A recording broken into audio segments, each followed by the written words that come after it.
Hello നമസ്കാരം. Mind സൂമിൻ്റെ പുതിയൊരു വീഡിയോയിലേക്ക് എല്ലാവർക്കും സ്വാഗതം. നമ്മൾ ഒരുപാട് സ്നേഹിച്ചവർ നമ്മൾ അവഗണിക്കുക എന്നുള്ളത് ഭയങ്കര പെയിൻഫുൾ ആയിട്ടുള്ളൊരു കാര്യമാണ്. പലരും ജീവിതത്തിൽ അത് അനുഭവിച്ചിട്ടുണ്ടായിരിക്കും.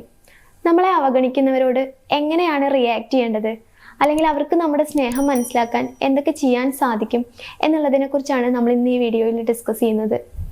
ചില വ്യക്തികളുണ്ട്, വളരെ അപ്രതീക്ഷിതമായിട്ടായിരിക്കും അവർ നമ്മുടെ ജീവിതത്തിലേക്ക് കടന്നു വന്നിട്ടുണ്ടായിരിക്കുക. നമ്മളെ ഒരുപാട് സ്നേഹിക്കും, അവർക്ക് പകരം മറ്റൊരാളില്ല എന്ന് നമുക്ക് തോന്നിപ്പോവും. മുമ്പൊരിക്കലും എവിടെ നിന്നും കിട്ടാത്തൊരു സ്നേഹവും കെയറും ഒക്കെ അവർ നമുക്ക് തരുന്നുണ്ടെന്ന് നമ്മളെ വിശ്വസിപ്പിക്കും.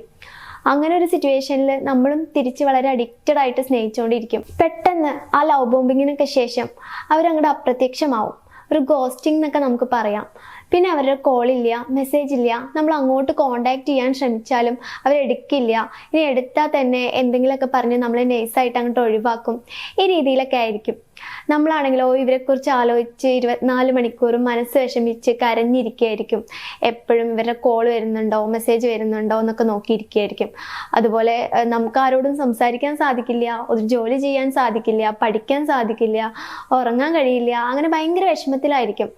ഈ വ്യക്തികളുടെ എന്തെങ്കിലും സോഷ്യൽ മീഡിയാസിലൊക്കെ എന്തെങ്കിലും അപ്ഡേഷൻസ് ഉണ്ടോ, അല്ലെങ്കിൽ പുതിയ പോസ്റ്റ് എന്തെങ്കിലും ഇട്ടിട്ടുണ്ടോ, സ്റ്റോറീസ് ഇട്ടിട്ടുണ്ടോ, നമ്മളിങ്ങനെ നോക്കിയിരിക്കത്തേ ഉള്ളൂ. അവർ നമ്മളെ മൈൻഡ് ചെയ്യാനൊന്നും പോണില്ല. നമ്മളെ അവഗണിക്കുന്നവരോട് എങ്ങനെയാണ് റിയാക്ട് ചെയ്യേണ്ടത്, അല്ലെങ്കിൽ ഈ അവഗണിക്കപ്പെടുന്നവർ മനസ്സിലാക്കേണ്ട കാര്യങ്ങൾ എന്തൊക്കെയാണ് എന്നുള്ളതിനെ കുറിച്ചാണ് ഞാനിനി പറയുന്നത്. നമ്പർ 1, അവർ നിങ്ങളെ അവഗണിക്കുകയാണെന്ന് മനസ്സിലാക്കുക.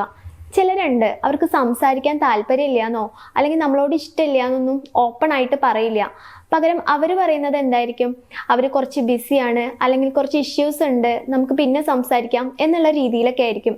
ഇതിങ്ങനെ 1-2 തവണത്തേക്കല്ല, ഒരാളിങ്ങനെ നമ്മളോട് നിരന്തരമായിട്ട് ചെയ്തുകൊണ്ടിരിക്കുമ്പോൾ, അതായത് നമ്മളോട് സ്ഥിരമായിട്ട് നല്ല രീതിയിൽ സംസാരിക്കുന്ന, ഒരുപാട് സമയം സംസാരിക്കുന്ന ഒരാൾ പെട്ടെന്നൊരു ദിവസം തൊട്ട് തീരെ മിണ്ടാണ്ടായാൽ അവർ പറയും അവർ ഒരുപാട് ബിസിയാണെന്നൊക്കെ. But no one is too busy, it's not about time, it's all about priority. അതായത് നമ്മളോട് ഇങ്ങനെ 24/7 സംസാരിച്ചുകൊണ്ടിരിക്കണം എന്നൊന്നും പറയില്ല. ഒരു 5 മിനിറ്റ് ആണെങ്കിലും അവിടെ ഒരു എഫക്റ്റീവ് കമ്മ്യൂണിക്കേഷൻ ഉണ്ടെങ്കിൽ, അല്ലെങ്കിൽ അവർ നമുക്കൊരു പ്രയോറിറ്റി തരുന്നുണ്ടെന്ന് നമുക്ക് തോന്നിയാൽ അത് മതി. അങ്ങനെ അല്ലാന്നുണ്ടെങ്കിൽ അവരുടെ ലൈഫിൽ നമുക്ക് അത്ര ഇമ്പോർട്ടൻസ് ഉള്ളൂ, അത് മനസ്സിലാക്കുക. നമ്പർ 2, നമ്മളെ മിസ് ചെയ്യാത്തവരെ, നമ്മളെ ഓർത്ത് ഒരു ടെൻഷനും ഇല്ലാത്തവരെ ഓർത്ത് നമ്മളും ടെൻഷൻ അടിക്കാതിരിക്കുക. Ignore who ignores you. നമ്മളെ വേണ്ടാത്തവരെ നമുക്കും വേണ്ട. അല്ലാണ്ട് നമ്മളെ ഇഗ്നോർ ചെയ്യുന്നവരുടെ പിറകെ പോയിട്ട് പ്ലീസ് എന്നോടൊന്ന് സംസാരിക്കോ, അല്ലെങ്കിൽ എന്നോടൊന്ന് മെസ്സേജ് അയക്കോ എന്നൊന്നും പറഞ്ഞ് റിക്വസ്റ്റ് ചെയ്യാതിരിക്കുക. നിങ്ങൾ വിചാരിക്കുന്നുണ്ടാവും ഇത് കേൾക്കുമ്പോൾ അവർക്ക് നിങ്ങളോട് മനസ്സലിവ് തോന്നും, അല്ലെങ്കിൽ നിങ്ങളുടെ സ്നേഹം മനസ്സിലാവും എന്നൊക്കെ. വെറുതെയാണ്. അവർക്ക് നിങ്ങളോട് പുച്ഛായിരിക്കും തോന്നുന്നത്. നിങ്ങളിങ്ങനെ പിറകെ നടന്ന് ശല്യം ചെയ്യുമ്പോൾ അവർക്ക് നിങ്ങളോട് ദേഷ്യമായിരിക്കും വരുന്നത്. അത് മനസ്സിലാക്കുക. നിങ്ങളുടെ സെൽഫ് റെസ്പെക്റ്റ് കളഞ്ഞ് അവരുടെ പിറകെ പോവാതിരിക്കുക. അവർക്ക് നിങ്ങളുടെ സ്നേഹം ഒരു ഭാരമാണ്. So don't beg for replies and attention. Number 3, over care, over സ്നേഹം ഒന്നും ആർക്കും പ്രൊവൈഡ് ചെയ്യാതിരിക്കുക. എന്തും അമിതമായി കഴിഞ്ഞാൽ ആളുകൾക്ക് മടുപ്പേ തോന്നൂ.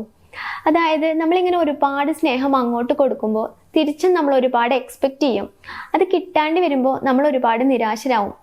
പിന്നെ നമ്മളിങ്ങനെ സ്നേഹം കൊണ്ട് മൂടുമ്പോൾ നമ്മൾ വിചാരിക്കുന്നത് അവർ ഭയങ്കര സന്തോഷത്തിലായിരിക്കും എന്നൊക്കെ. വെറുതെയാണ്. അവർക്കൊരു ശ്വാസം മുട്ടലായിരിക്കും. സോ ഇങ്ങോട്ട് കെയർ ചെയ്യുന്നതിനനുസരിച്ച് മാത്രം തിരിച്ചും കെയർ ചെയ്യുക. അതുപോലെ സെൽഫ് ലവും സെൽഫ് കെയർ ഒക്കെ സ്റ്റാർട്ട് ചെയ്യുക. നമ്മൾ നമുക്ക് വേണ്ടി സമയം കണ്ടെത്തുക. നമ്മളെ കൂടുതൽ സ്നേഹിച്ച് തുടങ്ങുക. എന്നാൽ മറ്റാർക്കും നമ്മളെ ഒന്നിനും തളർത്താൻ സാധിക്കില്ല. നമ്പർ 4, ഒരു ഡിസ്റ്റൻസ് കീപ്പ് ചെയ്യാൻ ശ്രമിക്കുക. അല്ലാതെ അവരുടെ പിറകെ പോയിട്ട് എപ്പോഴും ഇങ്ങനെ അവരെ കോണ്ടാക്ട് ചെയ്യാൻ ശ്രമിക്കാതിരിക്കുക. നമ്മൾ ആലോചിക്കേണ്ട ഒരു കാര്യമുണ്ട്. നമ്മൾ അവരോട് പോയിട്ട് നമ്മുടെ വിശേഷങ്ങളൊക്കെ പറഞ്ഞ് വാചാലരാവുന്നതിന് മുമ്പ് അവരിതൊക്കെ കേൾക്കാൻ ഇൻട്രസ്റ്റഡ് ആണോ, അതുപോലെ അവരുടെ വിശേഷങ്ങൾ അവർ നിങ്ങളോട് പങ്കുവെക്കാറുണ്ടോ എന്നുള്ളതൊന്ന് ആലോചിച്ച് നോക്കുക.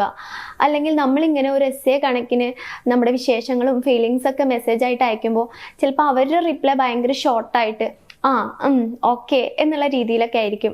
അതായത് അവരിതൊന്നും റീഡ് ചെയ്യാൻ പോലും ആഗ്രഹിക്കുന്നില്ല എന്നുള്ളതാണ്. പിന്നെ നമ്മൾ അവിടെ കിടന്നിട്ട് നമ്മുടെ ഫീലിങ്സും അതുപോലെ അവർ നമ്മളെ ഇഗ്നോർ ചെയ്യുമ്പോൾ നമുക്ക് എത്രത്തോളം ഫീൽ ആവുന്നുണ്ട്, നമ്മൾ എത്രത്തോളം വിഷമിക്കുന്നുണ്ട് എന്നൊക്കെ എക്സ്പ്ലെയിൻ ചെയ്യുമ്പോൾ നമ്മൾ വിചാരിക്കുന്നുണ്ടാവും അവർ നമ്മുടെ ഭാഗത്ത് നിന്ന് ചിന്തിക്കുന്നത്.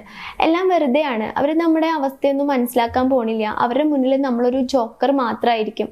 അതുപോലെ അവർക്ക് ഭയങ്കര ദേഷ്യമായിരിക്കും തോന്നുന്നത്. അവർക്ക് അവരുടെ ഫ്രണ്ട്സിനോടൊക്കെ സംസാരിച്ച് ചിരിക്കാനുള്ള ഒരു ടോപ്പിക് മാത്രമായിരിക്കും ചിലപ്പോൾ നമ്മൾ എന്നുള്ളതാണ്. Number 5, follow a no contact rule. ആ വ്യക്തിയുമായിട്ടുള്ള കംപ്ലീറ്റ് കോണ്ടാക്റ്റ് അതോടുകൂടി സ്റ്റോപ്പ് ചെയ്യുക എന്നുള്ളതാണ്. ശരിയായിരിക്കാം, ഭയങ്കര ബുദ്ധിമുട്ടായിരിക്കും.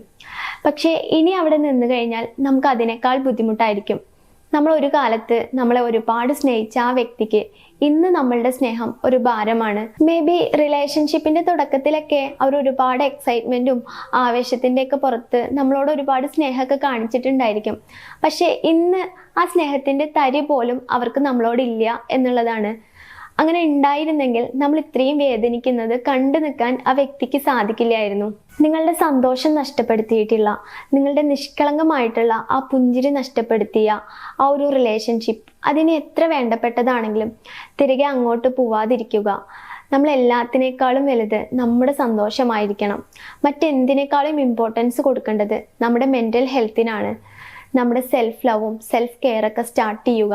നമ്മൾ നമുക്ക് വേണ്ടി സമയം കണ്ടെത്തുക എന്നുള്ളതാണ്. ഇനി ഈ അവഗണിക്കുന്ന വ്യക്തികളോട് നിങ്ങൾ എത്ര ഇഗ്നോർ ചെയ്തിട്ടും അവർ നിങ്ങളുടെ പിറകെ വരുന്നത് അവർക്ക് സെൽഫ് റെസ്പെക്റ്റോ സെൽഫ് വर्थോ ഒന്നും ഇല്ലാഞ്ഞിട്ടല്ല, അവർക്ക് നിങ്ങളോട് അത്രയും സ്നേഹമുള്ളതുകൊണ്ടാണ് എന്ന് മനസ്സിലാക്കുക. നിങ്ങൾക്ക് അവരോട് താല്പര്യമില്ല, ഇഷ്ടമില്ല എന്നുണ്ടെങ്കിൽ അത് ക്ലിയർ ആയിട്ട് പറയുക. അല്ലാണ്ട് ഞാൻ ബിസിയാണ്, കുറച്ച് ഇഷ്യൂസ് ഉള്ളതുകൊണ്ടാണ്, നമുക്ക് പിന്നെ സംസാരിക്കാം എന്നൊന്നും പറഞ്ഞ് അവർക്ക് ഹോപ്പ് കൊടുക്കാതിരിക്കുക. ഒരാളുടെയും ഇമോഷൻസും ഫീലിങ്സും ഒന്നും വെച്ച് കളിക്കാതിരിക്കുക എന്നുള്ളതാണ്. ഓക്കെ, ഈ വീഡിയോ നിങ്ങൾക്ക് ഇഷ്ടപ്പെട്ടെന്ന് വിചാരിക്കുന്നു. ഇഷ്ടപ്പെട്ടാൽ ലൈക്ക് ചെയ്യുക, ഷെയർ ചെയ്യുക, കമൻറ്റ് ചെയ്യുക. നമുക്ക് മറ്റൊരു വീഡിയോയുമായിട്ട് വീണ്ടും കാണാം. Okay, thank you.